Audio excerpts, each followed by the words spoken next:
Dear viewers, यह प्रभात exam YouTube channel का focus series 2022 programme है।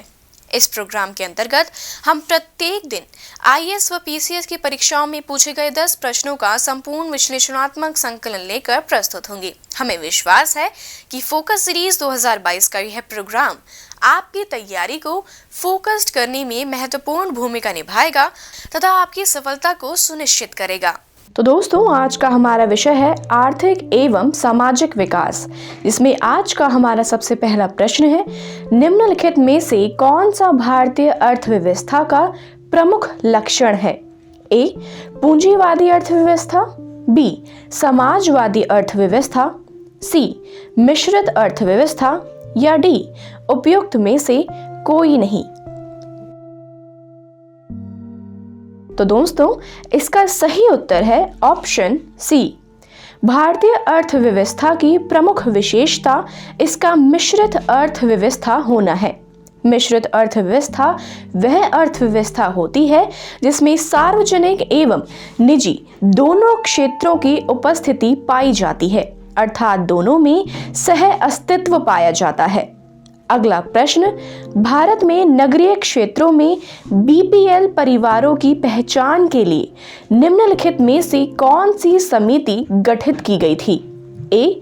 तेंदुलकर समिति, बी. सक्सेना समिति, सी. लकड़वाला समिति, डी. हाशिम समिति। इसका सही उत्तर है ऑप्शन डी। भारत में नगरीय क्षेत्रों में बीपीएल परिवारों की पहचान के लिए हाशिम समिति गठित की गई है। इस समिति का गठन एस.आर. हाशिम की अध्यक्षता में किया गया है। अगला प्रश्न, भारत में राष्ट्रीय आय की गणना में एक समस्या है। ए. अल्प रोजगार, बी. मुद्रास्फीति, सी. बचत का निम्न स्तर, डी. असंगठित क्षेत्र, ई. इनमें से कोई नहीं या इनमें से एक से अधिक। तो दोस्तों, इसका सही उत्तर है ऑप्शन डी। भारत में राष्ट्रीय आय की गणना एनएसएसओ द्वारा की जाती है। असंगठित क्षेत्रों में कार्यरत श्रमिकों की संख्या अधिक होने के कारण लोगों की आय में काफी असमानता मिलती है। इसके अतिरिक्त इनके संबंध में उपयुक्त जानकारी के अभाव में भारत में राष्ट्रीय आय की गणना को एक जटिल प्रक्रिया माना जाता है। अगला प्रश्न, भारत में योजना अवकाश यानी कि प्लान हॉलिडे होना ही चाहिए। ए. 1964 से 1969, बी. 1966 से 1969, सी. 1974 से 1979, डी. 1976 से 1979। तो दोस्तों, इसका सही उत्तर है ऑप्शन बी। भारत के पंचवर्षीय योजना के इतिहास में 1966 से 1969 तक के समय को योजना अवकाश कहा जाता है।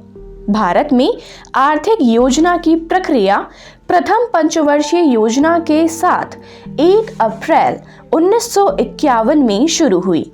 प्रथम पंचवर्षीय योजना 1951 से 1956 तक चली, जबकि 1966 से एक वर्षीय योजना 3 बार चलाई गई, जिससे पंचवर्षीय योजना का क्रम बिगड़ गया।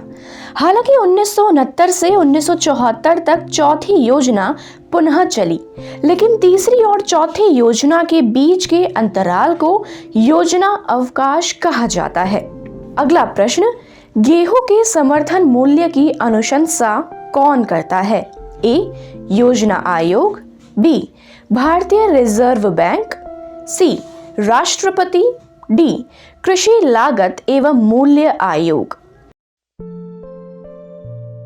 इसका सही उत्तर है ऑप्शन डी। 1982 में स्थापित कृषि लागत एवं मूल्य आयोग सभी प्रकार के खाद्यान्नों एवं कृषि उपजों के समर्थन मूल्य की अनुशंसा करता है। समर्थन मूल्य वह मूल्य है जिस दर पर सरकार खाद्यान्नों एवं कृषि उपजों को किसान से खरीदने का आश्वासन देती है। अगला प्रश्न, भारत में निम्नलिखित 5 वर्षीय योजनाओं में किसका मुख्य ध्येय समपोषणीय वृद्धि था? ए 9वीं, बी 10वीं, सी 11वीं, डी 12वीं। इसका सही उत्तर है ऑप्शन सी। उपर्युक्त पंचवर्षीय योजनाओं में 11वीं पंचवर्षीय योजना का मुख्य ध्येय समपोषणीय वृद्धि था। 11वीं पंचवर्षीय योजना का समय 2007 से 2012 तक था। इस योजना के तहत सबसे ज्यादा विकास की गति बढ़ी। इस योजना के दौरान प्रधानमंत्री आदर्श ग्राम योजना, आम आदमी बीमा योजना एवं राजीव आवासीय योजना का आरंभ हुआ। अगला प्रश्न, सामाजिक अधिसंरचना यानी कि सोशल इंफ्रास्ट्रक्चर में किसे शामिल नहीं किया गया है? ए शिक्षा, बी स्वास्थ्य, सी तार संचार यानी दूर संचार, डी आवास। इसका सही उत्तर है ऑप्शन सी। सामाजिक अधिसंरचना यानी कि सोशल इंफ्रास्ट्रक्चर में शिक्षा, स्वास्थ्य, आवास आदि आता है तथा दूर संचार, सड़क, रेलवे, ऊर्जा आदि नहीं आता। अगला प्रश्न, पुरा यानी कि ग्रामीण क्षेत्रों में नगरीय सुविधाएं प्रदान करना प्रारूप किसके द्वारा प्रस्तावित किया गया था? ए एपीजे अब्दुल कलाम, बी मनमोहन सिंह, सी लाल कृष्ण आडवाणी, डी राजीव गांधी। इसका सही उत्तर है ऑप्शन ए। पुरा यानी कि ग्रामीण क्षेत्रों में नगरीय सुविधाएं प्रदान करना का प्रारूप डॉक्टर एपीजे अब्दुल कलाम के द्वारा प्रस्तावित किया गया था। पुरा राष्ट्रपति डॉक्टर अब्दुल कलाम द्वारा जनवरी 2003 में तीव्र एवं सशक्त ग्रामीण विकास के लिए प्रस्तुत की गई योजना है। अगला प्रश्न, प्रच्छन्न बेरोजगारी का सामान्यतः अर्थ होता है कि ए लोग बड़ी संख्या में बेरोजगार रहते हैं, बी वैकल्पिक रोजगार उपलब्ध नहीं है, सी श्रमिक की सीमांत उत्पादकता शून्य है, डी श्रमिकों की उत्पादकता नीची है। इसका सही उत्तर है ऑप्शन सी। प्रच्छन्न बेरोजगारी एक ऐसी स्थिति होती है जहां श्रमिक अपनी क्षमता से कम काम कर रहे हों। अन्य शब्दों में कहा जाए तो यह ऐसी स्थिति होती है जहां श्रम शक्ति का हिस्सा या तो बिना काम के रह गया है या अनावश्यक तरीके से काम कर रहा है, जहां श्रमिक उत्पादकता अनिवार्य रूप से शून्य है। वास्तव में एक अल्प बेरोजगार की स्थिति है। उदाहरण के लिए शहरी क्षेत्रों में सेवा क्षेत्र में हजारों अनियमित श्रमिक हैं जो दैनिक रोजगार की तलाश करते हैं। वह प्लम्बर, पेंटर, मरम्मत कार्य जैसे रोजगार करते हैं जहां वे पूरा दिन बिता देते हैं परंतु बहुत कम कमा पाते हैं। ग्रामीण क्षेत्र में प्रच्छन्न बेरोजगारी कृषि क्षेत्र में विद्यमान है। उदाहरण के लिए यदि एक किसान के पास 3 हेक्टेयर भूमि है और उसके परिवार में 7 सदस्य हैं जो सभी कृषि करते हैं, तो ऐसे में यदि इनमें 3 सदस्यों को इस कार्य से निकाल दिया जाए तो भी पैदावार में कोई अंतर नहीं आता। अतः 3 लोग प्रच्छन्न बेरोजगार हैं। वे यह काम इसलिए कर रहे हैं क्योंकि उनके पास कोई बेहतर अवसर नहीं है। अगला प्रश्न, अंत्योदय कार्यक्रम सर्वप्रथम किस राज्य में शुरू किया गया था? ए बिहार, बी तमिलनाडु, सी आंध्र प्रदेश, डी राजस्थान, ई उपयुक्त में से कोई नहीं या उपयुक्त में से एक से अधिक। इसका सही उत्तर है ऑप्शन डी।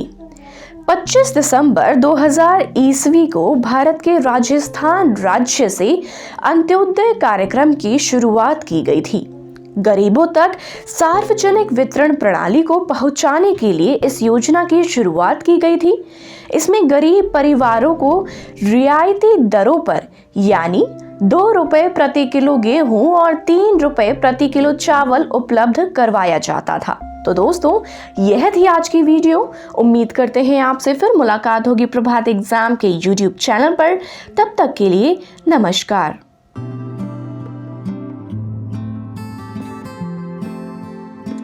यूपीएससी की परीक्षा में बेटर मार्क्स लाने के लिए जरूर पढ़ें प्रभात प्रकाशन के प्रभात एग्जाम द्वारा प्रकाशित पुस्तक UPSC 27 years civil services preliminary exams 2022।